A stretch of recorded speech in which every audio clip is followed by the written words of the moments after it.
Dobrý deň všetkým. Prihováram sa k vám opäť za akčné rodiny k téme šikana. Minulý rok sa stala séria nešťastných udalostí, kde o život prišli mladí ľudia. A teda dôvodom toho, prečo sa rozhodli ukončiť svoj mladý život, bola šikana, dlhodobá šikana. A teda zjavne sa nedostalo týmto deťom takej pomoci, ako by potrebovali. Spomeniem veľmi medializovaný prípad Romana Sparchovian, ktorý spáchal samovraždu skokom zo strechy. Obrátil sa na nás otec mladého nebohého chlapca so žiadosťou o pomoc. A spoločnými silami sme sa snažili o nejakú zmenu, aby teda sa to možno nestalo aj ďalším deťom.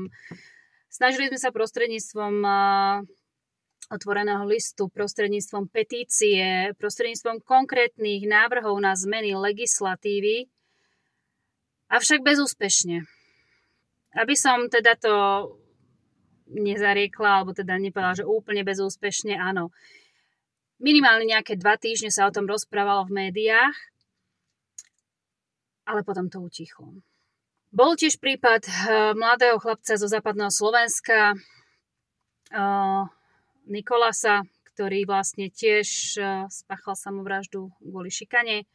Taktiež chlapec z východného Slovenska, ktorý skočil z viaduktu a tiež vlastne dôvodom, prečo sa rozhodol ukončiť svoj život, bola dlhodobá šikana. A aj po takýchto udalostiach, takýchto tragických udalostiach stále nedošlo k žiadnej zmene v rámci legislatívy, v rámci podpory pomoci. Mali sme plné uši reči o prevencii na školách, o posilnení podporných tímov, avšak v realite sa situácia nezmenila. Prevencia na školách je asi na takej istej úrovni, na akej bola pred týmito tragickými udalosťami. Stále je tam ten opakujúci sa problém, pokiaľ je preventívna aktivita zdarma, máme záujem, pokiaľ treba za ňu niečo zaplatiť, nemáme záujem, pretože nemáme peniaze, nemáme budžet. Ministerstvo školám nevyhradilo prostriedky na preventívne aktivity, takže je to v takom istom stave, ako to bolo. Taktiež sme na základe tých nešťastných udalostí a samozrejme toho, že tento fenomén je prítomný dlhodobo, kontaktovali aj Ministerstvo spravodlivosti, kde teda pán minister usúdil, že šikana je legislatívne dostatočne zakotvená v zákone. Argumentoval tým, že šikana môže spĺňať skutkovú podstatu niektorých trestných činov, prečinov, priestupkov, avšak stále je tam to slovo môže. My sme poukazovali na to, že aby mohol byť nejaký skutok definovaný ako prečin alebo nejaký trestný čin, musí byť splnená skutková podstata podľa trestného zákona. Pokiaľ tá skutková podstata nie je naplnená do písmena, jednoducho to nie je možné definovať ako trestný čin. Príklady, kde sú deti napádané, prebieha na ich osobách násilie, končia často v priestupkovom konaní, blokovou pokutou, napomenutím. Pýtam sa preto, čo je potrebné urobiť preto, aby sa to zmenilo, alebo čo sa pre Boha musí stať, aby sa to zmenilo. Nechcem zachádzať do extrémov, ale naozaj už neviem, čo si mám myslieť, keď v podstate takéto udalosti nepohnú vládnymi predstaviteľmi. Nič sa nezmení. A otočí sa to na mediálnu hru, len aby sa o tom proste rozprávalo a boli sme pretrčaní v médiách a potom sa z tých médií stratíme a stratí sa aj ten daný problém. No nie, on sa nestratí. On tu je stále, aj tu bude. Opakovane sa na nás obracajú rodičia šikanovaných detí, pretože nemajú podporu, nedostáva sa im pomoci, nie je možné to trestnoprávne riešiť, nie je možné to častokrát ani so samotnými školami riešiť. A preto sa pýtam, to sa naozaj, keď už fakt zájdem do extrému, musí stať to, že kvôli šikane o život príde, ja neviem, vnuk ministra, vnúčka poslankyne, netier prezidenta. To naozaj musí byť jednoducho osobné, aby sa tým niekto zapodieval. Z radou bežných ľudí sú takéto situácie pre tých hore nezaujímavé. Naozaj neviem, čo si mám už o tom myslieť.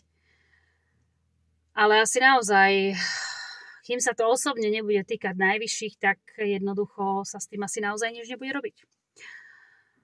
Mne to z toho vychádza. Nikomu by som nikdy v živote neprijala takú vec, ako sa stala rodičom týchto obetí. Povedala by som, milí vládni predstavitelia, skúste si predstaviť, ale si to nebudete vedieť predstaviť, lebo ste to nezažili a opakujem, nikomu to neželám. Ja jednoducho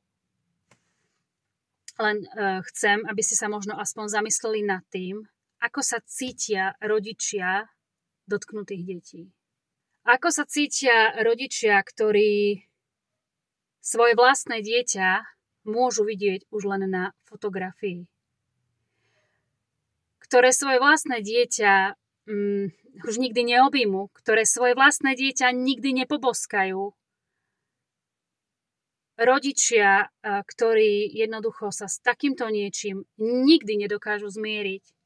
Rodičia, ktorí keď prišli domov, tak ich čakalo syn, dcéra a povedali im, ako bolo v škole, objali ich a tak ďalej. Teraz prídu do domu, bytu, do prázdnej detskej izby, kde sa môžu pozerať akurát tak na fotografie svojich detí. Kým toto človek naozaj s tým neprechádza, nevie si to predstaviť. Ja osobne si neviem absolútne predstaviť, že by sa môjmu dieťaťu niečo stalo. Tiež som matka. A prežiť svoje dieťa je podľa mňa to najstrašnejšie na svete. Pre rodiča určite. Teraz si vezmite, že teda sú extrémne prípady, kde teda rodičia možno nejakým spôsobom doženú tie deti k tomu, alebo ja neviem, zanedbaním starostlivosti a boli rôzne medializované veci a tak ďalej. A potom sú stíhaní a tak ďalej. Ale toto sú prípady, kde tí rodičia niektorí ani netušia, čo sa deje, a niektorí, keď aj vedia, čo sa deje a idú to riešiť, tak jednoducho nikto im nepomôže. A niekto za to zodpovedný bude. Mal by byť, skôr tak by som to povedala. A tí rodičia vždycky budú hľadať, kto bol za to zodpovedný. Bohužiaľ, v konkrétnych prípadoch, o ktorých som hovorila, za to nie je zodpovedný nikto. Že rodič vlastne nie svojim pričinením stratí dieťa, niekto to dieťa doženie k samovražde, ale nikto nemá zodpovednosť. Pýtam sa, kam to zájde, keď budeme umožňovať páchať trestnú činnosť bez sankciovania za nejakou proste zodpovednosťou. Keď ľudia nadobudnú pocit, že môžu všetko, novelizoval sa nám trestný zákon a myslím si, že za neho niektorí jedinci nadobudli už teraz taký pocit, že môžu to, čo predtým nemohli. A taký istý pocit nadobudnú agresori, ktorí dovedú svoju obeť k samovražde, že to môžu, lebo nič im za to nehrozí. Poviem vám, ja osobne bojím sa toho, do čoho bude vyrastať moje dieťa, pretože údajne tu máme nejakú demokraciu, no mne to pomaly zachádza do nejakej anarchie. A preto sa opäť pýtam, čo sa musí stať, aby ste riešili pomoc a podporu obetiam šikany.